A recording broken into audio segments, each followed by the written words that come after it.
தான் என்ன உடைக்கணும், நான் யாரையும் உடைக்கக்கூடாது. புரியுதா? நீங்கள் தான் என்ன உடைக்கணும், நான் யாரையும்.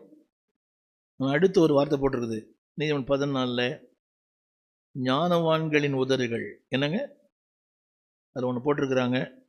உங்களுடைய வார்த்தை அழிக்கும், ஞானவான்களின் வார்த்தை உருவாக்கும். தெரியல பாருங்களேன், மூடனுடைய வார்த்தை இப்படி புரிஞ்சுங்க. ரொம்ப பேசுறாங்கன்னா அவங்க யார் தான்? முட்டாள்னு அர்த்தம்.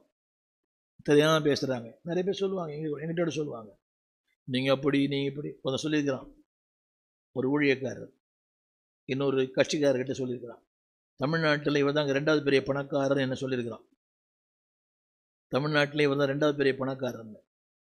ஒரு கட்சிக்காரர்கிட்ட அவர் என்கிட்ட சொன்னார், ஐயா உங்கள் பாஸ்ட் இப்படி சொல்கிறாருன்னு. இதுலேருந்து புரிஞ்சுக்கலாம் அவன் யாராக இருப்பான்.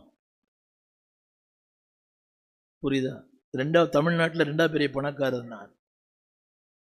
ஆமே. உங்கள் வார்த்தை அடுத்தவங்களை உருவாக்கணும். நீங்கள் இது ஆமேன்னு சொல்கிறீங்களாமா? ஒருவேளை இருக்கலான்றீங்களா?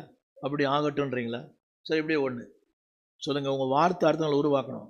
ஏமா சோர்ந்து போயிட்டீங்க, ஏன் ஒரு மட்டும் டல்லாக இருக்கிறீங்க, ஏன் இந்த வாரம் சபைக்கு வரல, என்ன நல்லா இருக்கிறவங்களெல்லாம் ஏன் டல்லாக நிற்கக்கூடாது, ஏன் சோகமாகுறீங்க இப்படி கூட கேளுங்க. என்னங்க ஒரு உடல் சரியில்லையா, ஏன் அடிக்கடி ஒரு மயங்கிடுறீங்க சபையில். புரியுதா? தூங்குறதை கொஞ்சம் வித்தியாசமாக சொல்லணும். எனக்கு உடல்நல சரியில்லையா, மனசு சரியில்லையா, ஏன் ஒரு மாதிரியாக இருக்கிறீங்க.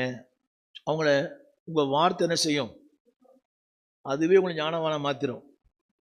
திரும்ப சொல்லுகிறேன், என் வார்த்தை உங்களை உருவாக்குவதை விட உங்கள் வார்த்தை அடுத்தவங்களை உருவாக்கும். ஒன்று சொல்லட்டுமா, உங்களையே உருவாக்கிடும். அது நீங்கள் பேசுகிற வார்த்தையெல்லாம் இங்கே டெபாசிட் பண்ணுறீங்க.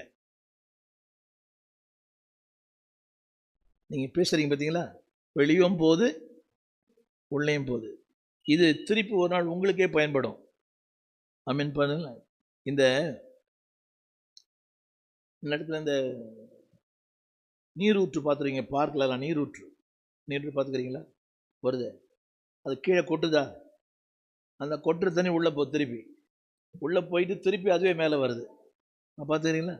அந்த அந்த பால், அந்த வாட்டர் ஃபால்ஸ் இங்கே கொட்டுது, கொட்டி திருப்பி கீழே போகுது, திருப்பி மேலே வருது. அதுபோல் நீங்கள் நல்ல வார்த்தை பேச பேச அது அடுத்தவனையும் செழிப்பாக்கும், உங்களையும் செழிப்பாக்கிடும். கரங்களை உயர்த்தி அவங்களுக்கு என்ன பேர் சத்தமா ஒன்று.